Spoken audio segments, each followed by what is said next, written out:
So that's Milgram's question. Would you electrocute? If you go up to 450, maybe you will. In fact, when you get here, the guy screams, thud, silence. Hello, are you okay inside? He's not responding. Hello, hello. Experiment says, you must continue. I'm sorry, something is wrong. I mean, he seemed unconscious, or maybe dead. The experiment says, I'm sorry, you forgot the rule. Failure to respond is an error of omission, which is the same as an error of commission. You must continue to shock. So you step back and you do critical thinking. I'm supposed to be helping improve his memory. He's unconscious or he's dead. How can I improve his memory? So at that point, everybody quits, probably. Okay, that's the best assumption. So the question, who would go all the way to 450 volts? Milgram asked 40 psychiatrists, judges of human nature, mostly from the Yale Medical School, what % of all American citizens would go all the way? On the average, they said 1%. Why? Sadistic behavior is done by sadistic people. Their whole training is the disposition orientation. So Milgram described a study with a little less drama than me, and they ignored the cover story, the white lab coat, the role playing, telling about contracts, the diffusion of responsibility. All of that meant nothing to them because they said sadistic behavior is done by sadists. So that is the base rate. Anything above that is going to be significant. Social psychologists say they were guilty of making what's known as the fundamental attribution error. When trying to understand behavior, when trying to attribute the cause to behavior, most of us do what they do. That is, we overestimate how much any behavior is in people, and we overestimate how much is in people, the disposition, and at the same time we underestimate the power of the situation. So my mission is to get people to stop making that error. So here's the data. This is the number of people who stopped from 0 to 28. So let's say, I guess there are 28 people in the study. Nobody stops at 285. Of 1,000 people he ran, not a single person, when you laid out this thing, said, hey, if I press that first button, clearly, why would you have 450 if nobody's going to go there? Nobody ever said, I refuse to do the study. In fact, nobody drops out to 285. And now here's that severe shock. The guy screams. Does everybody drop out? Nobody does. Wow, if you get here, you press, 2/3 go all the way. Not 1%, 2/3. And you repeat, I'm going to show you in a minute, this result is repeated over and over again. So this is really upsetting. It's upsetting to people, and so they're going to say, it's unethical research, you shouldn't do the research, and nobody wants to accept this notion that the majority can be seduced to go all the way. Why do you think if people got here, they didn't quit? At that point, you didn't know how to exit. You did all the things that usually work. You say, I refuse to go on, I'm not that kind of person, who'll be responsible, et cetera, and nothing you did is working. And you don't know how to exit from a situation with an authority figure who is constraining you. And how do you get out?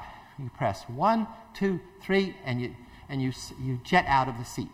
So the easiest way to go out is to do this. Shock, shock, bing, and you're out. So I think it's not that they were evil people. It's just that they were trapped in this situation. They were unaware of all these situational forces acting on them. And at this point, the best way out, the exit, the door, is 3 more buttons to push out. I told you Milgram ran 1,000 subjects. He didn't do that one thing. He had at least 16 variations. In each study, let's say he ran 50 people or so, he varied one aspect of a social situation. Like he had the experimenter not be in the room. He had the victim be next to the experimenter. He had women as participants in study 13. He had 2 authorities and 1 victim, etc. And look what you see here. You can get as many as 91% of all people, almost everybody, going all the way. And you could wipe out the effect. So essentially, here's the result. Most of the data, most experiments are that 2/3, 60%. But this is like, so what Milgram did is quantified evil. It's like putting a dial into human nature and say, we can get almost everybody to do this horrible thing, or we can turn it the other way and get almost everybody to refuse. How do you get 90%? In study 16, if you first see somebody like you go all the way, you go all the way. If somebody provides a model of social compliance, you go along. What happens when people resist? In study 5, if you see 2 people rebel, most people rebel. So here's the power of modeling, of people going along or people resisting. What about women? 13. Same as men. Lots of people, again, in the movie, he only uses men, because that was one of the first things. A woman wouldn't do that, the nurturing, caring kind. I'm going to present data in a minute, which will not only challenge that, but turn that around. How do you remove the effect altogether? In study 1, it's 0. If the learner says, shock me, you don't do it, that's sick.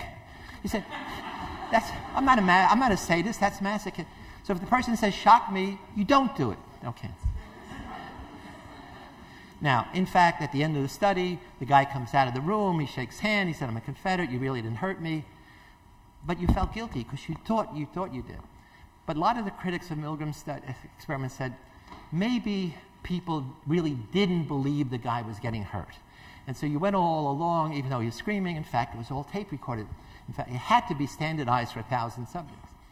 So 2 psychologists in the West Coast in 1971 did this really unethical study.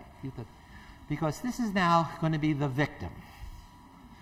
This is the little puppy that's going to be shocked. And you're going to shock him in your conditioning and learning psychology class. And so imagine any situational forces that could get you to shock that puppy. No way. What'd you say? No way. No way.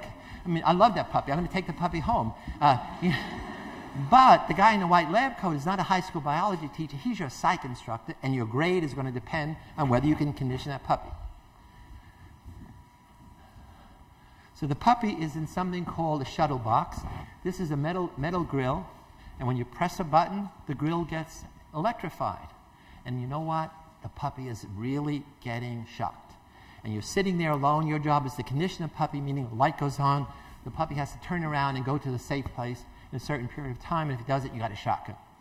And then you have a box with 10 buttons, and each time you have to shock more and more and more. In fact, the puppy is really getting shocked, but it's a very low-level shock. But puppies' pores are sensitive, as you know, and it jumps up and down and squeals. But when you increase the shock intensity, you increase the buttons, it doesn't change. It's always the same low level. But you don't know, because the puppy's jumping up and down and so forth. And he ran 20 male students and 20 female students. And this is the result. So it's blind obedience to teacher authority. When there's no question, the puppy is not a Confederate, not getting paid to do this. He's doing it because you're hurting him. Half of all the male students went all the way. 50%. And many of them are really upset at this. And the females, everyone, they're crying. I'm going to take the puppy home. I love that puppy. No way, I'm not going to do the puppy. You know, he is great. I don't care about anything. I'm not going to do this. So how many of the 20 female students went all the way? That reads 100%, 20 out of 20, every one. Does that mean women are more evil than men? No, of course not. Grades are more important, okay? And in 1971, traditional females obeyed male authorities more than guys did. So here's a powerful thing where people say, women wouldn't do it. I say, yeah, women wouldn't do it.